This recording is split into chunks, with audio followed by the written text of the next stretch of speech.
Hello बच्चों, क्या हाल चाल, कैसे हैं आप सभी लोग। आशा करते हैं सभी लोग काफ़ी अच्छे होंगे। तो कल जो है क्लास 10th बोर्ड सीबीएसई का इंग्लिश का पेपर है, ठीक है। क्योंकि अभी सीबीएसई बोर्ड वाला का एग्ज़ाम चल रहा है, ठीक है। और एक पेपर जो है सीबीएसई बोर्ड का जो मैथ का जो पेपर था वो कंप्लीट हो चुका है। मैथ का पेपर इतना टफ बनाया था इस बार, ठीक है ना। बच्चे लोग क्या बोल रहे हैं कि सर ये तो जेई का क्वेश्चन है ना।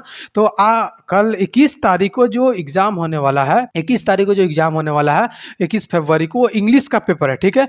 और इस वीडियो में समझेंगे कि इंग्लिश का पेपर में हम लोग किस तरीके से पढ़ करके जाए, ठीक है ना, ताकि बेस्ट एग्जाम में हम लोग बेस्ट एग्जाम में हम अच्छा से अच्छा नंबर ला सके, ठीक है ना। तो आइए आज की क्लास में हम लोग बात करते हैं कि इंग्लिश में किस तरीके से पढ़े कि ताकि एग्जाम में हमको कोई भी दिक्कत ना हो, है ना। अगर आपका मैथ का पेपर खराब चला गया है तो आप ये ना सोचें कि मेरा मैथ का पेपर खराब चला गया है तो बाकी 5 सब्जेक्ट जो है और ख़राब चला जाएगा। ऐसा कभी भी आप मत सोचिएगा, ठीक है ना। क्योंकि एक इंसान के ख़राब होने की वजह से सारा इंसान ख़राब नहीं हो जाता है, ठीक है ना। याद रखिएगा। तो अगर आपका मैथ का पेपर ख़राब चला गया है कोई दिक्कत नहीं है, ठीक है ना। आने वाला जो 5 गो सब्जेक्ट का और एग्जाम होगा उसमें आप बेहतर परफॉर्मेंस करें और बेहतर परफॉर्मेंस के साथ बेहतर नंबर भी लाएँ, ठीक है। तो सबसे पहले आपको इंग्लिश में क्या करना है, देखिए। आपको इंग्लिश में जो है इंग्लिश में 3 सेक्शन होता है। एक होता है रीडिंग सेक्शन, ठीक है। दूसरा होता है राइटिंग सेक्शन, ठीक है ना। और तीसरा होता है लिटरेचर सेक्शन, ठीक है। लिटरेचर सेक्शन, है ना। सबसे पहले हम देखेंगे रीडिंग सेक्शन को। रीडिंग सेक्शन को हम देखेंगे कि इसमें क्या करना है। सबसे पहले आपको रीडिंग सेक्शन में क्या करना है कि पहले पैसेज को जल्दी से रीड करो, है ना। जैसे ही आपको क्वेश्चन पेपर मिलेगा, ठीक है, उसमें आपको पैसेज को आप रीडिंग सेक्शन में सबसे पहले क्या करना है, पैसेज को आपको जल्दी से रीड करना है, यानी पढ़ना है, ठीक है। और फिर क्वेश्चन पढ़े, है ना। फिर उसके बाद क्या करना है, क्वेश्चन को पढ़ना है। पढ़ने के बाद तीसरा पॉइंट है आंसर पैसेज के ही लैंग्वेज में ही दो, ठीक है ना। आंसर जो भी आप लिखेंगे, ठीक है, पैसेज के लैंग्वेज में ही लिखना है, ठीक है। ये नहीं कि अपना भी सब कुछ भी उठा करके डाल दिए। अगर आप कुछ भी उठा करके डाल दीजिएगा ना, ठीक है ना, कुछ भी आप लिख दीजिएगा तो आपको भी एग्जाम जो है कुछ भी नंबर दे देगा, एग्जामिनर कुछ भी नंबर दे देगा, ठीक है। चौथा पॉइंट क्या है, अपना ओपिनियन ऐड मत करो, है ना। अपना ओपिनियन ऐड मत करो मतलब अपना कुछ जो है अपने पास से कुछ एक्स्ट्रा चीज मत ऐड कीजिए, आपसे रिक्वेस्ट है, ठीक है। ये हुआ बात रीडिंग सेक्शन का, ठीक है ना।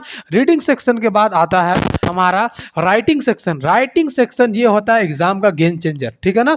राइटिंग सेक्शन में क्या करना है, सबसे पहले देखिए फॉर्मेट 100% सही होनी चाहिए। जो भी आप लिखिएगा, ठीक है, लेटर, आर्टिकल्स, नोट्स, ठीक है ना, आपको फॉर्मेट जो है 100% सही होनी चाहिए। दूसरा चीज है प्रॉपर पैराग्राफ, है ना, प्रॉपर पैराग्राफ होनी चाहिए। तीसरा चीज है वर्ड्स लिमिट फॉलो करें, है ना। वर्ड लिमिट्स फॉलो का मतलब होता है जैसे कोई चीज, जैसे मान लीजिए कि आपको जो है से कोई चीज़ लिखना है, ठीक है ना, लेटर लिखना है, ठीक है। और लेटर लिखना है आपको, उसको जो है बोला है कि 250 वर्ड में लिखे और आप जो है से 500 वर्ड में लिख दे रहे हैं। ऐसा नहीं करना है। जितना वर्ड में जो चीज़ बोला है लिखने के लिए उतना ही वर्ड में लिखना है, ठीक है ना। अगर आपको मान लीजिए कि यहाँ पे बोला है 500 वर्ड में लिखने के लिए तो आपको 500 वर्ड में ही लिखना है, 1000 वर्ड में नहीं लिखना है। समझ में आया ना, याद रखिएगा। दूसरा चीज़ क्या है कि सिंपल और क्लियर इंग्लिश यूज़ कीजिए, है ना। सिंपल और क्लियर इंग्लिश यूज़ का मतलब होता है सिंपल वर्ड यूज कीजिए, है ना, और क्लियर इंग्लिश यूज कीजिए ताकि एग्जामिनर को भी अच्छा से समझ में आए। आगे क्या है, प्रेजेंटेशन इक्वल टू होता है क्लियर रखो, है ना। प्रेजेंटेशन आप जो है अपना क्लियर रखिए ताकि उसमें कोई भी दिक्कत ना हो, है ना। अब आगे आता है लिटरेचर सेक्शन। लिटरेचर सेक्शन में क्या करना है, स्मार्ट तरीके से आपको यहाँ पे करना है, ठीक है ना। इस लिटरेचर सेक्शन को स्मार्ट तरीके से तैयारी करना है ना। अब सुने, 5 मार्क्स आंसर लिखते वक्त, ठीक है ना, 5 मार्क्स आंसर जब आप लिखेंगे, 5 मार्क्स का जो क्वेश्चन आता है उस समय आंसर लिखते वक्त क्या करना है कि मार्क्स उस समय क्या करना है, इंट्रो लाइन जो है 2-3 मेन पॉइंट्स लिखे, है ना। इंट्रो लाइन में जब आप स्टार्टिंग में 5 मार्क्स का क्वेश्चन का आंसर लिखिएगा तो स्टार्टिंग में 2-3 से मेन पॉइंट है ना आपको लिखना, 2-3 मेन पॉइंट लिखना है, ठीक है। तीसरा चीज क्या है, पॉइंट यूज करो, पॉइंट्स वाइज लिखो, है ना। तीसरा चीज है पॉइंट वाइज लिखो, है ना, पॉइंट वाइज आपको लिखना है, ठीक है। और लंबा पैराग्राफ घुमा के मत लिखे, है ना। लंबा पैराग्राफ को आप उसको जो है ना घुमा करके मत लिखे। अगर आप लंबे पैराग्राफ को घुमा कर लिखते हैं तो एग्जामिनर आपका घुमा देगा, ठीक है। समझे, आगे समझते हैं, एग्जामिनर आपका दिमाग घुमा देगा। फिर अब सबसे लास्ट चीज और सबसे इंपॉर्टेंट चीज क्या आता है, एग्जाम हॉल स्ट्रेटेजी, है ना। एग्जाम हॉल में क्या करना है, सुने, पहले रीडिंग, ठीक है। सबसे पहले आपको पेपर मिला, चीज़ों को आप रीडिंग करें, बेहतर तरीके से रीडिंग करके समझें। फिर उसके बाद राइटिंग को देखें, राइटिंग सेक्शन को फिर आप करें।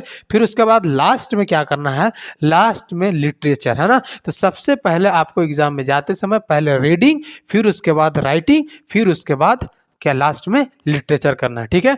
इतना सारा अगर आप कर लेते हैं अच्छे तरीके से तो आपको जो है इंग्लिश का पेपर लिखने में कोई भी दिक्कत नहीं होगा, और यकीन मानिए पेपर भी अच्छा जाएगा, ठीक है ना। और बेहतर परफॉर्मेंस कीजिएगा। इस बार सीबीएसई बोर्ड टफ पेपर बनाएगा, चाहे इंग्लिश का हो, मैथ का हो, साइंस का हो, सोशल साइंस का हो, ठीक है ना, क्यों ना हिंदी का ही हो, ठीक है। सबका पेपर जो है इस बार सीबीएसई बोर्ड टफ बनाएगा, क्योंकि ऐसा इसलिए करता है, मेरा हिसाब से ठीक करता है, ऐसा इसलिए ठीक करता है मेरा हिसाब से, पेपर जो है टफ बनाता है, ठीक करता है। अब कुछ लोग पूछेंगे सर पेपर टफ बनाता है क्यों ठीक करता है? पेपर जब तुम लोग लीक करते हो उस टाइम नहीं सोचते हो, है ना। पेपर लीक होने की वजह से जो है ना इतना पेपर टफ बना रहा है इस बार, और भी पेपर टफ बनाएगा, जितना पेपर लीक होगा उतना पेपर सीबीएसई टफ बनाएगा, ठीक है।